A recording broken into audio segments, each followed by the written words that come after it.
Après la sortie d'Égypte, lorsque le peuple juif était dans le désert, ils ont envoyé des explorateurs pour explorer la terre d'Israël pour savoir comment faire la conquête. Lorsque les explorateurs sont revenus, ils ont dit « Impossible de faire la conquête de la terre d'Israël, ils sont très forts ». Le peuple juif a donc voulu rester dans le désert.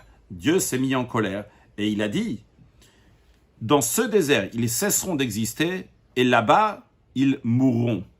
De ce verset, Rabbi Akiva apprend que même lorsque Mashiach va venir, la génération du désert ne va pas ressusciter. En revanche, il y a une deuxième opinion dans le Talmud, celle de Rabbi Eliezer, qui dit, le psaume dit « Rassemblez-moi mes pieux qui ont fait une alliance avec moi avec un sacrifice ». Il s'agit du don de la Torah, que le peuple juif fait une alliance avec Dieu, et il y avait aussi un sacrifice. Et tous ceux qui étaient là-bas au don de la Torah, donc toute la génération du désert, sont appelés des pieux. Donc Rabbi Eliezer dit, s'ils sont des pieux, c'est sûr et certain qu'ils vont ressusciter. Donc nous avons ici dans la Gemara, dans le Talmud, un désaccord. Est-ce que la génération du désert va ressusciter ou pas?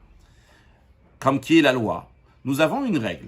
Lorsque dans la partie dévoilée de la Torah, en l'occurrence le Talmud, nous avons deux opinions, et dans la partie cachée de la Torah, le Zohar, le Midrash, etc., nous avons une seule opinion, on tranche comme la partie cachée de la Torah. En effet, dans le Zohar, il est dit que la génération du désert vont mériter à la résurrection des morts. De même, dans le Midrash, il dit que Moshe Rabbeinu est resté dans le désert pour pouvoir ressusciter et revenir en terre d'Israël avec sa génération qui est dans le désert. Encore plus que ça, dans le Talmud même, la Gemara dit que Rabbi Akiva a laissé son comportement de chassidut, de piété, qu'il a l'habitude de toujours dire du bien. On voit que la Gemara n'est pas très d'accord avec la manière de Rabbi Akiva. Et conclure avec ce que le Rama de Pano dit, que quand on dit que la génération du désert, elle ils n'ont pas de part dans le monde futur, c'est-à-dire qu'ils sont une génération qui est à un niveau tellement haut, eh bien, ils n'ont même pas besoin d'avoir ça. Ils ont eu des dévoilements, et ils ont des dévoilements qui sont encore plus hauts que ça.